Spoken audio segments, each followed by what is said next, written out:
ദില്ലിയിലെ രാജ്യ തലസ്ഥാനത്ത് നിന്നും വിശദാംശങ്ങൾ മനുശങ്കരൻ നൽകും. മനു, ദില്ലിയിൽ ചടങ്ങുകളൊക്കെ തുടക്കമായിട്ടുണ്ടോ? എപ്പോഴായിരിക്കും? പ്രതീക്ഷ അല്പസമയങ്ങൾക്കകം തന്നെ റിപ്പബ്ലിക് ദിനാഘോഷങ്ങളുടെ ചടങ്ങുകൾ ആരംഭിക്കും. ഇന്ത്യ ഈ സ്വതന്ത്ര പരമാധികാര രാജ്യമായതിന്റെ ഓർമ്മപ്പെടുത്തലിൽ റിപ്പബ്ലിക് ദിന പരേഡിൽ രാജ്പഥ് തയ്യാറായി കഴിഞ്ഞു. കനത്ത സുരക്ഷയിലാണ് റിപ്പബ്ലിക് ദിനാഘോഷങ്ങൾ നടക്കുന്നത്.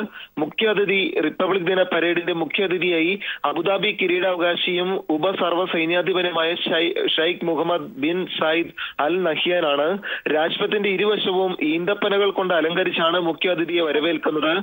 കമാൻഡോകൾ ആദ്യമായി ദേശീയ സുരക്ഷാ സേനയുടെ 140 കമാൻഡോകൾ അടങ്ങിയ സംഘം പരേഡിൽ അണിനിരക്കുന്നുണ്ട്. UAE സൈനിക സംഘവും ഇത്തവണത്തെ ഈ റിപ്പബ്ലിക് ദിന പരേഡിൽ പങ്കെടുക്കുന്നു. ആദ്യമായാണ് ഒരു അറബ് രാജ്യത്തിന്റെ സൈന്യം ഇന്ത്യൻ റിപ്പബ്ലിക് പരേഡിൽ അണിനിരക്കുന്നത്. ഇതോടൊപ്പം NSD വാഹനമായ ഷെർപ്പയും പരേഡിൽ പങ്കെടുക്കുന്നുണ്ട്.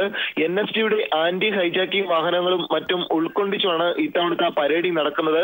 ബുള്ളറ്റ് പ്രൂഫ് ആവരണമുള്ള ചില വാഹനങ്ങളും മറ്റും അണിനിരത്തി NSDയുടെ പ്രത്യേക ഈ ചില പരേഡുകളും ഇന്നത്തെ പരേഡിൽ പ്രത്യേകമായി ഉണ്ടാകും എന്നാണ് അറിയുന്നത്. ഇതോടൊപ്പം ഇന്ത്യ തദ്ദേശീയമായി വികസിപ്പിച്ച തേജസ് യുദ്ധവിമാനത്തിന്റെ അരങ്ങേറ്റവും പരേഡിന് അപൂർവമായി ഒരു കാഴ്ചവിരുന്ന് ഒരുക്കും എന്നാണ് മനസ്സിലാക്കുന്നത്. ഈ തദ്ദേശീയമായി വികസിപ്പിച്ചെടുത്ത ദീർഘദൂര പീരങ്കി ധനുഷ് പരേഡിൽ ഇന്ത്യ അവതരിപ്പിക്കും. ഈ മലയാളി നാവികസേനയെ നയിക്കുന്നത് മലയാളിയായ ലഫ്റ്റനന്റ് കമാൻഡർ അപർണ നായരാണ്. ഇതോടൊപ്പം തലശ്ശേരി സ്വദേശിനി ആണ് ഇപ്പോൾ വ്യോമസേനയുടെ ഈ പരേഡ് നയിക്കുകയും ചെയ്യുന്നത്. എന്തായാലും അല്പസമയങ്ങൾക്കകം ചടങ്ങുകൾക്ക് തുടക്കമാകും. പ്രജീഷ്, രാജ്യ തലസ്ഥാനത്ത് പ്രത്യേകിച്ച് തന്ത്രപ്രധാനമായ മേഖലകളൊക്കെ ഇന്നിപ്പോൾ സുരക്ഷ വലിയ ഭീഷണി നേരിടുന്നു. സുരക്ഷാ മുന്നറിയിപ്പുകളൊക്കെ തന്നെ നൽകിയ സാഹചര്യത്തിലൊക്കെ പഴുതടച്ചുള്ള സുരക്ഷ ഒരുക്കിയിട്ടുണ്ടോ? ജാഗ്രതാ നിർദ്ദേശം നൽകുന്നുണ്ടോ? തീർച്ചയായും ഉണ്ട്. ഈ രഹസ്യാന്വേഷണ വിഭാഗത്തിന്റെ തന്നെ മുന്നറിയിപ്പുള്ളത് അഫ്ഗാൻ തിരിച്ചറിയൽ രേഖകളുമായി 4 തീവ്രവാദികൾ ഇന്ത്യയിലേക്ക് കടന്നിട്ടുണ്ട് എന്നാണ്. ഈ ഒരു സാഹചര്യത്തിൽ അതീവ സുരക്ഷയിലാണ് രാജ്യ തലസ്ഥാനമുള്ളത്. രാജ്യത്തെ തന്ത്രപ്രധാന മേഖലകൾ, വിമാനത്താവളങ്ങൾ, അതോടൊപ്പം റെയിൽവേ സ്റ്റേഷനുകൾ, മെട്രോ സ്റ്റേഷനുകൾ അടക്കമുള്ളവയിൽ അതീവ സുരക്ഷയാണ് സുപ്രധാന നഗരങ്ങളിലെല്ലാം ഒരുക്കിയിരിക്കുന്നത്. ദില്ലിക്ക് പുറമെ മുംബൈ, കൊൽക്കത്ത, ഇതോടൊപ്പം ഈ ദക്ഷിണേന്ത്യ അടക്കമുള്ള സ്ഥലങ്ങളിൽ സുരക്ഷ കർശനമാക്കണമെന്ന് അതത് DGPമാർക്ക് രഹസ്യാന്വേഷണ വിഭാഗം മുന്നറിയിപ്പ് നൽകിയിരുന്നു. ഈ ഒരു സാഹചര്യത്തിൽ കർശന സുരക്ഷയാണ് ഒരുക്കിയിരിക്കുന്നത് എന്നാണ് സൈന്യം അറിയിച്ചിരിക്കുന്നത്. ഇതോടൊപ്പം ദില്ലിയിൽ റിപ്പബ്ലിക് ദിന ചടങ്ങിന്റെ ആനുപാതികമായി നടത്തുന്ന സുരക്ഷാ ക്രമീകരണങ്ങൾ ഇന്നത്തെ ദിവസം അതിശക്തമാക്കിയിട്ടുണ്ട് എന്നാണ് മനസ്സിലാക്കുന്നത്. എന്തായാലും ഒരു ഈ തീവ്രവാദി ആക്രമണത്തിന്റെ സാധ്യത ഉണ്ട് എന്നാണ് രഹസ്യാന്വേഷണ വിഭാഗം മുന്നറിയിപ്പ് നൽകുന്നത്. ഈ മിന്നൽ ആക്രമണത്തിന്റെയും മറ്റും പശ്ചാത്തലത്തിൽ റിപ്പബ്ലിക് ദിനാഘോഷം കേന്ദ്രീകരിച്ച് ഒരു ആക്രമണത്തിന് ഈ തീവ്രവാദ സംഘടനകൾ ലക്ഷ്യമിടുന്നു എന്നാണ് രഹസ്യാന്വേഷണ വിഭാഗം മുന്നറിയിപ്പ് നൽകിയിട്ടുള്ളത്.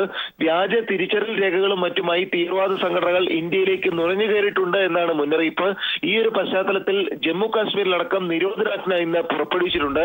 അതീവ സുരക്ഷയിലാണ് കാശ്മീരിലും റിപ്പബ്ലിക് ദിന ആഘോഷ ചടങ്ങുകൾ സംസ്ഥാനത്തിനകത്ത് പുരോഗമിക്കുന്നത്. എന്തായാലും രാജ്യത്തിനകത്ത് പഴുതടച്ച സുരക്ഷയാണ് ഒരുക്കിയിരിക്കുന്നത്. പ്രജീഷ്, മനു, ദില്ലിയിൽ ആരൊക്കെ വിശിഷ്ടാതിഥികൾ ആരൊക്കെ പങ്കെടുക്കുന്നുണ്ട്? പ്രധാനമന്ത്രിക്കും ഒപ്പം തന്നെ വിശിഷ്ട അതിഥി ഈ കിരീടാവകാശിക്ക് പുറമെ മറ്റ് ആരൊക്കെയായിരിക്കും ഈ ചടങ്ങുകളൊക്കെ തന്നെ വീക്ഷിക്കാനെത്തുക? മുഖ്യാതിഥിയായി റിപ്പബ്ലിക് ദിന പരേഡിന്റെ മുഖ്യാതിഥിയായി അബുദാബി കിരീടാവകാശി ഷെയ്ഖ് മുഹമ്മദ് ബിൻ നഹ്യാനാണ് പങ്കെടുക്കുന്നത്. മറ്റെല്ലാ പ്രോട്ടോകോളുകളും അനുസരിച്ചുള്ള ഭരണതന്ത്രജ്ഞന്മാർ എല്ലാം ചടങ്ങിൽ എത്തുമെന്നാണ് പ്രതീക്ഷിക്കുന്നത്. നേരത്തെ തന്നെ ഈ UAE സന്ദർശന വേളയിൽ പ്രധാനമന്ത്രി നരേന്ദ്രമോദി ഈ അബുദാബി കിരീടാവകാശിയുമായി അന്ന് കൂടിക്കാഴ്ച നടത്തുകയും റിപ്പബ്ലിക് ദിന ആഘോഷ ചടങ്ങുകൾക്കും മറ്റുമായി ക്ഷണിക്കുകയും ചെയ്തിരുന്നു എന്ന വാർത്തകൾ മറ്റും പുറത്തു വന്നിരുന്നു. ഇതിന് പിന്നാലെയാണ് 2 ദിവസം മുമ്പ് തന്നെ ഈ റിപ്പബ്ലിക് ദിന ആഘോഷ ചടങ്ങുകളിൽ പങ്കെടുക്കാനായി മുഖ്യാതിഥിയായി ഷെയ്ഖ് മുഹമ്മദ് നഹ്യാൻ ഇന്ത്യയിലേക്ക് എത്തുകയും ചെയ്തത്. ചില സുപ്രധാന കരാറുകൾ മറ്റും കഴിഞ്ഞ ദിവസം ഒപ്പുവെക്കുകയും ചെയ്തിരുന്നു. ഈ ഒരു സാഹചര്യത്തിൽ കൂടിയാണ് ഈ പാകിസ്ഥാനെതിരെയും മറ്റും കടുത്ത നിലപാടുകൾ ഒരുപക്ഷെ അറബ് രാജ്യങ്ങൾ സ്വീകരിച്ചേക്കും എന്ന സൂചനകളൊക്കെ ശക്തമായിരുന്നു. ഈ ഒരു സാഹചര്യത്തിൽ കൂടിയാണ് UAE-യിൽ നിന്നും മറ്റും പാകിസ്ഥാൻ ഈ തീവ്രവാദ പ്രവർത്തനത്തിനും മറ്റും ഫണ്ടുകൾ ലഭിക്കുന്നു എന്ന സൂചനകൾ ശക്തമായ വേളയിൽ കൂടി മുഖ്യ അതിഥിയായി റിപ്പബ്ലിക് പരേഡിന്റെ മുഖ്യ അതിഥിയായി കൂടി അബുദാബി കിരീടാവകാശി ഷൈഖ് മുഹമ്മദ് നഹ്യാനെ ഇന്ത്യ കൊണ്ടുവരുന്നത് എന്നതും ശ്രദ്ധേയമാണ്. എന്തായാലും മറ്റു വിദേശത്തു നിന്നുള്ള പ്രതിനിധികൾ ആരും പിന്നീട് ഈ റിപ്പബ്ലിക് പരേഡിൽ ഇത്തവണ അണിനിരക്കുന്നില്ല എന്നതും ശ്രദ്ധേയമാണ്. എന്തായാലും മുഖ്യ അതിഥിയായി റിപ്പബ്ലിക് പരേഡിൽ അബുദാബി കിരീടാവകാശി ഷൈഖ് മുഹമ്മദ് ബിൻ നഹ്യാനാണ് പങ്കെടുക്കുന്നത്. പ്രതീഷ്.